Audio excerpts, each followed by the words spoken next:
Hello, hi, so I'm Hal, and welcome back to my channel. I'm just gonna chat about the books that I ended up reading in March. I think mainly because I didn't read any like novellas or anything like that. I did read like slightly less by numbers. I only read 7 books in March, but I deeply enjoyed everything that most of the things I read. So I just want to have a chat with what I read and kind of what I thought of them and things like that. The first book that I finished in March was The Golden Raven by Nora Sakavic. This is the sequel to The Sunshine Court, which also makes it like book 5 from the All for the Game series. This is like one of my favourite like series of all time. I was super excited for this book to come out. It was one of my like anticipated reads for the year, and it was great. I had a great time. So yeah, these are like sports romance book, contemporary sports romance books, but there's also like a crime mafia element to them. Don't worry about it, but like, do look up trigger warnings. We are following the made-up sport of Xe, which is like a lacrosse hockey cross. You play it in like this big like glass box. It's mixed gender and things like that. It's great. I really enjoy the Xe scenes. And in this series we've been following Jean Moreau, who is like a side character in the original trilogy, looking at what, him adapting to being outside of the Edgar Allan Ravens, which is kind of like a sports cult, and him, experiencing life outside of it, making connections with the people at the USC, because he moves to the USC Trojans team, things like that. The main things I was looking for this book were like, one, I wanted to know what was going on with Jeremy, and two, I wanted to have there be like more plot, and I'm putting it in like quotation marks because what I actually realized when I was reading this book is that like the plot of these is very slice of life. You are following these characters living their lives and their relationships, and sometimes there is things taking along in the background as well. But like, it's not a fantasy book, there's not a really kind of clear plot. What I actually meant was I wanted to read Xe games, because those are always really fun. And we got that. And it was great. And yeah, Jeremy Knox, he lives inside my brain. I've not stopped thinking about him. I love these characters, I love this story. Like, I think the thing is I realized like reading obviously The Sunshine Court and then like The Golden Raven back to back is that like, whilst I obviously love and adore the original series, I bought really expensive copies of them, this series is just like so much more up my alley, because like Jeremy and John, I want to like set up a little picnic and have them have a nice date, whereas like Andrew and Neil go into a jar and they get shaken. But yeah, I gave this 5 stars. This is easy, I love it. You're not likely to get a worse rating for me in terms of this series, because I am biased. The next book that I read in March was The Warm Hands of Ghosts by Katherine Arden, and I'm pre-filming this because this is the copy that I got from the library, and for some reason it's like signed and like a different like colour. Like, this is green, the normal cover is like blue. I don't know how I got a copy of this, but anyway, I just wanted to show it off before I have to take it back to the library today. The next book that I finished was The Warm Hands of Ghosts by Katherine Arden. This is like a historical fantasy-ish book. It's set during World War One, and we're following our main character Nora, who was previously had been working as she's Canadian, she's been working as a nurse on the front lines for, the Allied side. She gets sent home because of an injury, and then when she's at home, there's a huge explosion that goes off in like the harbour, which kills both of her parents. And then as she's kind of trying to adapt to the situation, she also gets the news that her younger brother, who'd been fighting in the army, is missing, assumed dead. But like things aren't added together. Why her younger brother is missing? Has she been sent back a box with like his uniform and his dog tags? So she decides to head back to France to investigate what's going on. And then we also follow Freddie, who is the younger brother, and we find out a little bit more about like what's been going on with him. This was really good. I have this like deep interest in World War One that every so often flares up, and it's books like this that like make me remember how much I'm deeply obsessed with this.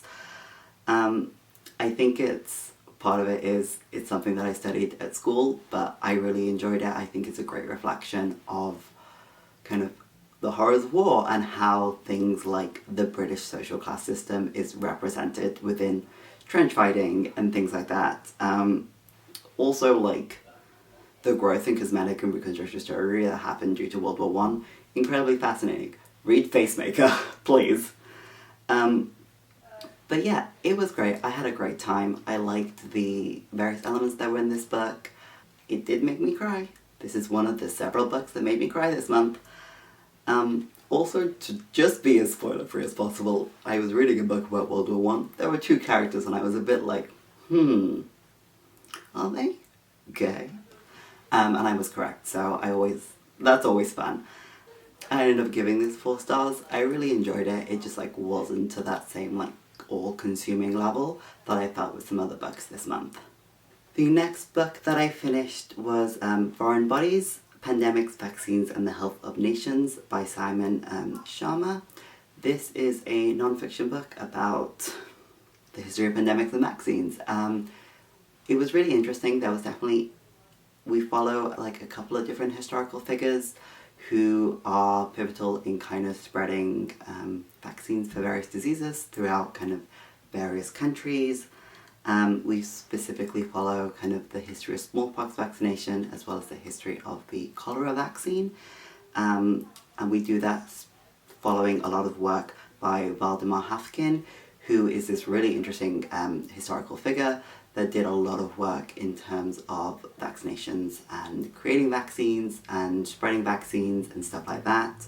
I do feel like this book fundamentally wasn't sure what it wanted to do, whether it wanted to be a history of like science or like a history of the people, because we talked a lot about like Hafkin's like personal life and like his like political beliefs almost, and stuff like that. Stuff that's like really fascinating, especially learning about this like Ukrainian Jewish like figure in the time that he was living, because he experienced a lot of different like pogroms and like attitudes towards him because of that fact. But it's like that could be a whole biography in itself, and it's just like plopped in like in the like 40 to 8 like 90% part of this book, and then the first part was about a different figure but also about smallpox vaccinations, and then the last like 10% is about like the horseshoe crabs. It just felt a bit disjointed in a way, but like overall I do think it was an interesting read, and I did like it. I gave it 3 stars. Yeah, I don't know. The next book that I finished was A Language of Dragons by S.F. Williams. This is a YA like historical fantasy book. It follows like an alternative history. It's like the 1920s. There are dragons, and there's also like the class system but worse. And like there's like this shaky alliance between like dragons and humankind, and our main character Vivian Featherswallow basically has just started going to university to study dragon languages, and her parents get arrested as like rebels against the system, and she accidentally commits an act of treason and starts a civil war, and she then gets the opportunity to work at like Bletchley Park to like decipher a like secret dragon language in exchange for like her and her cousin's freedom. Like, and there's like other people there. Don't ask me further questions. None of this kind of makes a huge amount of space. Like, the main issue I had with this book is that, like, writing-wise, it's very mediocre YA. And that's just not something that, like, hugely compels me anymore. And, like, I did have a couple of issues. Like I mentioned, the class system, but worse, it just felt very, like, in your nose about it. Like, you could just have written this book with the existing class system of the 1920s in England, and it would have been fine. Like, there was a class system at that point which was quite dramatic and impacted people's everyday lives. We still have a class system that is quite dramatic and impacts people's everyday lives. You don't have to make it worse to make a point about it. Like, to explain it to teenagers, like, I think they can get it, especially if they're British. Like, you know, I had thoughts about what class my parents were when I was a teenager. I think that's a thing that most people do.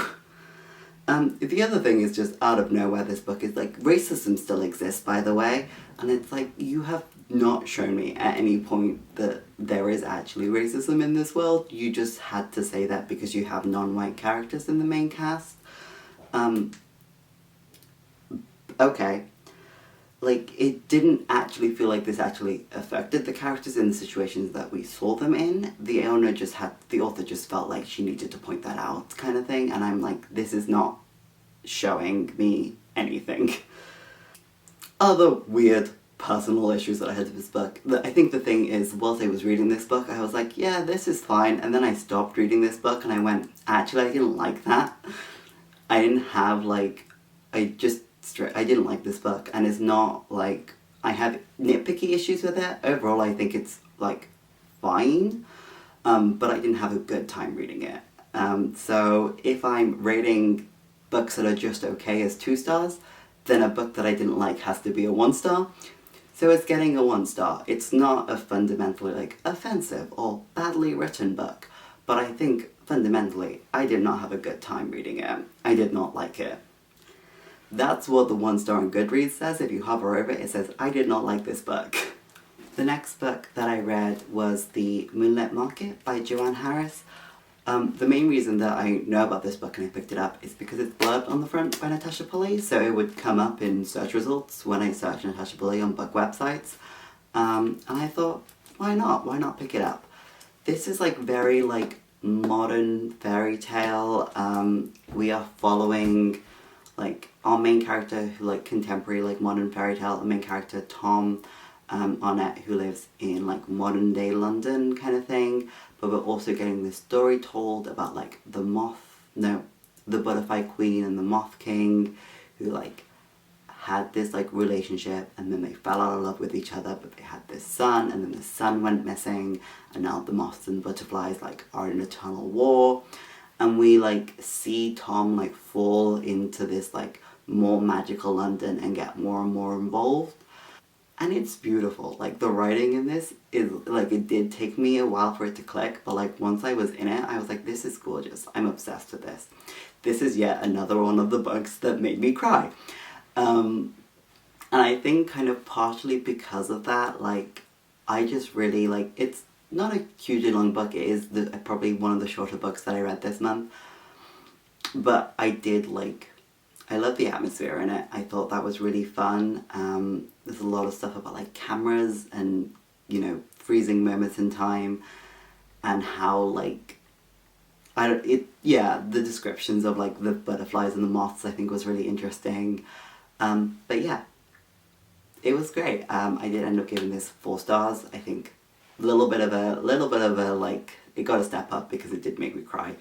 Because I feel like if a book is able to get that kind of emotional reaction from you, it does mean that you're actually having a good time and you're enjoying this book. But yeah, I really enjoyed it. The next book that I finished was The Hollow and the Haunted by Camilla Rains. This is a very, like, cute little YA, like, paranormal, like, gay romance novel. We follow our main character, Miles, who is, like, the oldest son of this family who can see ghosts, and they do things like help with possessions and things like that, unrestful spirits, and he's, like, having to pick up a bit of the, like, family business, and he's, like, he's closeted that he's gay and things like that, and at the beginning of this book, he starts seeing, he looks in the mirror and he starts seeing like another boy's face on instead of his. And he's getting these premonitions about this other boy kind of being murdered. And then he has to go to this fancy party with this like family that they don't like, and there's a big rivalry. And he realizes that it's the second son of this like fancy well-to-do family. And they, through a series of circumstances, end up starting working together to try and work out why, who's out to kill him, who's out to kill Gabriel, why is this happening, why is Miles getting these premonitions, because that's not his supernatural power. He's an empath, I believe, off the top of my head. You know, and things kind of get more complicated. They're diving a little bit into like the family history, why these families don't like each other, what's going on with Gabriel and things like that. I think overall I would say that this was really cute. Like, this was really fun. It is like very much a little YA novel. It is also very much like, it's a duology. It's very much a duology. There is a, like, you get to the end of this book, there is a plot for this, and there's, you know, a moment of action scene and kind of things get resolved a little bit. But then you are left on a cliffhanger, which I assume will be resolved in the second book. But yeah, I had a great time. I thought that Miles and Gabriel were really cute. I think it's, I don't know, he's an interesting character to like have as a lead, I think, to be in his head with just like how people usually, I don't know how to say this, like Miles is a very like sociable, kind of like the bit more like carefree of the two, whereas like Gabriel is a very like straight-laced, bookish like guy, and I'm just like, that's not, you know, I think it's interesting. It was cute. I really enjoyed this. I definitely want to pick up the second book in this duology when it comes out.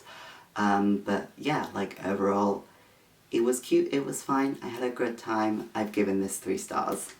The last book that I read this month was Blood Over Brighthaven by M.L. Wang. This is an adult fantasy book, and we are following our main character Siona, who is basically the first start of this book. She lives in this like magical city with a dome, which protects them from the external to this world, where there is like a magical plague and it's really cold. Like, there's something going on with the weather system and the geography in this world. Don't worry about it.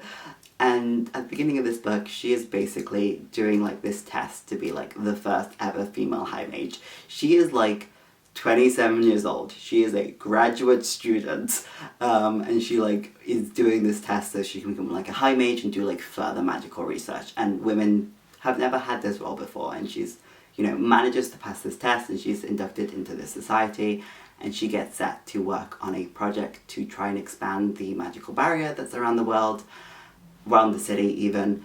And because she is very much facing misogyny, she ends up getting given by like her colleagues as like a way to bring her down, an assistant who is like this other ethnic group, which is called the Quen, who are seen as kind of lower class and not literate and unable to like do the work that would be required of a mage's assistant. And this kind of backfires because she ends up forming a relationship with Tommel, and they start to find out a little bit more about how the world works, and what's kind of really going on. There's a big reveal that happens in this book about 40% of the way through, and then the rest of the book is them, you know, reacting to that reveal and kind of how that impacts, you know, Siona and the people in this world and what they're gonna do about it. And like, I swear to God, I knew what the big reveal was like chapter 2, chapter 1 maybe, and this is because I had like the prologue bit to go off, and I had more information that Siona had, and I was, you know, I'm outside of this book and I know what genre this story falls into, whereas Siona is like trying to do like, is like, you know, wanting to get to a certain place in her life. But like, that just meant that the build up to this like to the reveal, just, I spent the whole time like giggling, kicking my feet, like the pieces are coming together. I had such a good time with this book. It truly like consumed every waking moment. This is, in fact, the third book this month that made me cry. Deeply emotional at the end. Sayona is one of those characters that has just like barged her way into my heart and made a home there. Like, there are like spoilery reasons why I love her and why she like falls into one of my like favorite character like tropes. But like she's such an interesting character because she's this character who like at the beginning of the book is, you know, very ambitious, and she's very much like, I don't care about other people. She's like, I'm not empathetic. She doesn't want to be a teacher. She doesn't want to have this like female role that society wants her to have. She's very much kind of, I think, lashing out almost about it. And she's, you know, she doesn't think about it, but she isn't aware of the way that she's like stepping on people to try and get to where she is. And then by the end of the book, she's still ambitious and selfish and wants to leave her mark on the world. But like, she's aware of those flaws and how she's like interacting with people and the consequences that might have. Obsessed with her deeply. The other thing that I'm deeply obsessed with in this book is that like the magic system is so interesting. It's kind of like computer coding is how I've heard it described, and I would agree. Each spell has like the action component to it, so that's like what the spell does, and then also like the sourcing component to it, which is like how you get the energy to do the spell, which is done on like typewriters almost. I just think it was like such an interesting way to like look at magic and how that like works, and obviously that ties into also the greater stuff that's going on in this book. But yeah, I had a great time. The other thing I wanted to mention as well, I love this book, is that I listened to this as an audiobook, and it was read by Maura Quirk, who also did the Lock Tomb audiobooks. And before this, I'd been like, you know, I don't really see how like some people like have a favorite audiobook narrator. And then I started listening to this and I was like, oh, Maura Quirk, my good friend Maura Quirk, you're reading to me a little story. So that was great. Really enjoyed it. Would like absolutely recommend the audiobook. Maura Quirk does such a good job with like this, and then also the Lock Tomb audiobooks. But again, like it's also just a really well written book. The first scene in that little prologue that I mentioned before, I'm not someone who can picture stuff in my brain. It just doesn't really happen. I mean, the long story is I can do it if I spend a lot of attention, and often it is images of things that I've already seen. I've not got like a vivid imagination in that way. I can't picture things and make them move in my head or things like that. But like that prologue and the scene that unfolds, like I could see that in my brain. Like I was experiencing that in a way that I don't tend to experience when I'm reading books, which I do think is like a mark of a really good like story being told, and a writer. So if it wasn't obvious by this point, I did end up giving this 5 stars. I have in fact also got my hands on a physical copy of it, which should be arriving soon, because I love this book that much and I cannot stop thinking about it. But yeah, in terms of what I'm reading currently, I have finally got my hands again on the rest of the Temeraire audiobooks. So I'm currently listening to Blood of Tyrants, having a great time, obsessed with the setup of this book. So hopefully I'm going to be able to read that, and then the last book in April.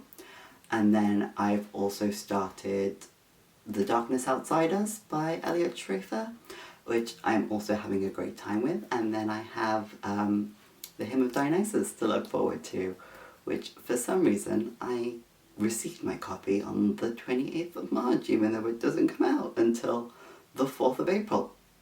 No, the 3rd of April. It's 0304. There were different numbers. But yeah, that's kind of everything that I read this month. I think because there were less books, this isn't as long as I normally go, but I had a great time. I think overall, this was, apart from obviously A Language of Dragons, this was a really good reading month for me. 3 of these books made me cry, which is like not always the case, even when I really enjoy a book. So yeah, I'm really excited to the stuff that I have coming up in April. My library attached to put a whole new bunch of books on Libby, and I'm so excited to get access to some of these. Yeah, I think that's everything. I hope that you're having a nice day and that you're reading some nice books. Goodbye.